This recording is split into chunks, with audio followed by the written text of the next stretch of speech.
जय गुरुदेव बाबू जी। बाबू जी, कल च्यवन कल्याणक हुआ और आज जन्म कल्याणक महोत्सव हुआ है। इन दोनों का महत्व बाबू जी आपके मुखवाणी से।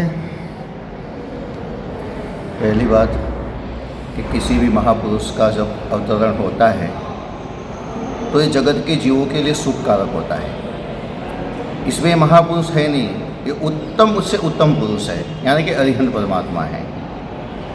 ऐसे तो ये दुनियावी संसार है, जगत में जीव मात्र दुखी से ग्रस्त है, और ये दुख ग्रस्त संसार के अंदर जब अरिहंत परमात्मा का च्यवन होता है, च्यवन यानी कि परमात्मा या तो नरक से आते हैं या तो देवलोक से उनकी आत्मा आती है। जब उनकी आत्मा वहाँ से निकलकर जब अपनी माता की कुक्षी में आती है तब माता 14 सपना देखती है, और इससे उनको पता चलता है कि मेरे गर्भ के अंदर कोई सामान्य जीव नहीं है, लेकिन कोई महापुरुष का अवतरण हुआ है।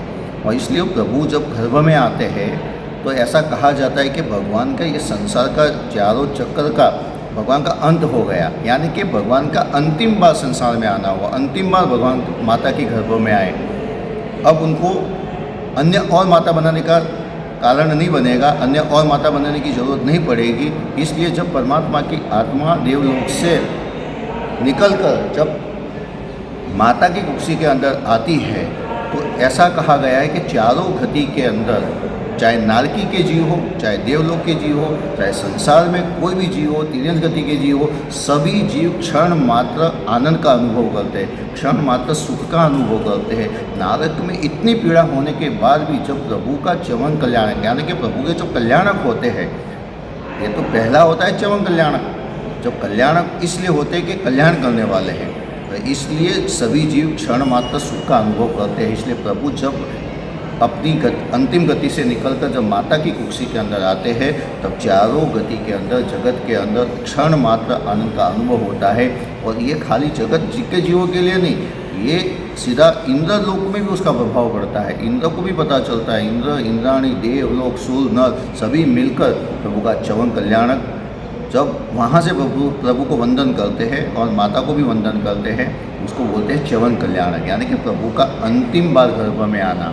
अब माता की कुक्षी में आ गए, अब कोई भी माता की कुक्षी में प्रभु जाएंगे नहीं, और जब प्रभु कोई भी माता की कुक्षी में जाएंगे नहीं तो ये अंतिम माता बनी।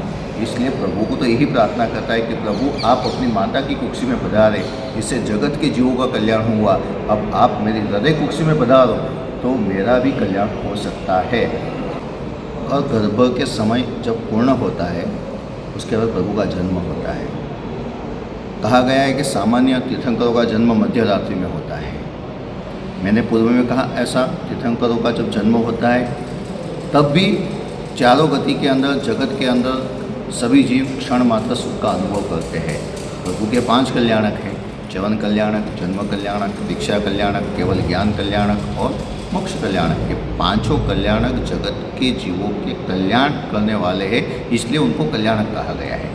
प्रभु का जब जन्म हो जाता है तो जन्म होने के बाद प्रभु का जन्मोत्सव सामान्य माता पिता परिवार नहीं, देव देवी, इंद्र, इंद्राणी, 56 देव कुमारी का सभी जीव मनाते हैं और मेरुगिरी पर जाके प्रभु का जन्मोत्सव मनाते हैं। और ये प्रभु का अंतिम जन्म है, लेकिन ये प्रभु का जन्म, ये प्रभु का जीवन, ये प्रभु का जो रूप है ये हमारे लिए बहुत ही सुखकारक, हितकारक बन सकता है। और भगवान का जन्म ही इसीलिए होता है कि भगवान हमारे जैसे अज्ञानी कई जीवों को उनका जन्म टालने वाला बनता है। ऐसा कहा गया है कि जन्म, संसार में जन्म बहुत दुखदायी है, लेकिन ये दुखदायी जन्म हमारे जैसे भव्य जीवों के लिए भी ये दुखकारी जो जन्म है ये हमारे लिए हितकारी बन सकता है। इसलिए परमात्मा का जन्म जगत जीवों के लिए कल्याणकारी बन सकता है। इसलिए प्रभु के जो 5 कल्याणक है, ये 5 कल्याणों का यहाँ पे अंजन शलाका के अंदर विधान होता है। इससे पता चलता है कि प्रभु का च्यवन कल्याणक क्या है, जन्म कल्याणक क्या है, दीक्षा कल्याणक क्या है, केवल ज्ञान कल्याणक क्या है।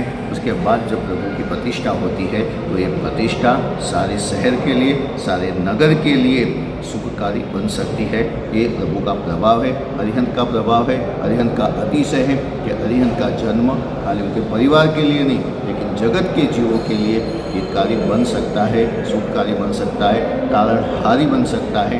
इसलिए ये प्रभु के सारे विधान हैं और ये विधान देख के अगर हमारे हृदय में भाव जग जाए कि प्रभु आपने जिस तरह माता की कुक्षी में आए, आपने जिस तरह जन्म लिया, आपने जिस तरह दीक्षा ली, आपने जिस तरह केवल ज्ञान प्राप्त किया और हमारे जैसे कई जीवों के ऊपर आपने जो उपकार किया, आपने जो करुणा बरसाई, बस ये करुणा, ये उपकार अगर हम हमारे जीवन में समझ ले कि अरिहंत प्रभु का शरण स्वीकार कर ले तो शायद हमारा भी अभी नहीं तो कभी भी हमारा भवांतर में हमारा ये जन्म मरण का चक्र रुक सकता है और हमारा भी मोक्ष हो सकता है। बस इसी कारण से, इसी उद्देश्य से ये प्रभु के कल्याणक हमको मनाने चाहिए, देखने चाहिए, समझने चाहिए और अरिहंत परमात्मा क्या है, उनका सत्व क्या है, उनका तप क्या क्या है, वो सब समझ लेंगे तो शायद हमारा भी कल्याण हो सकता है।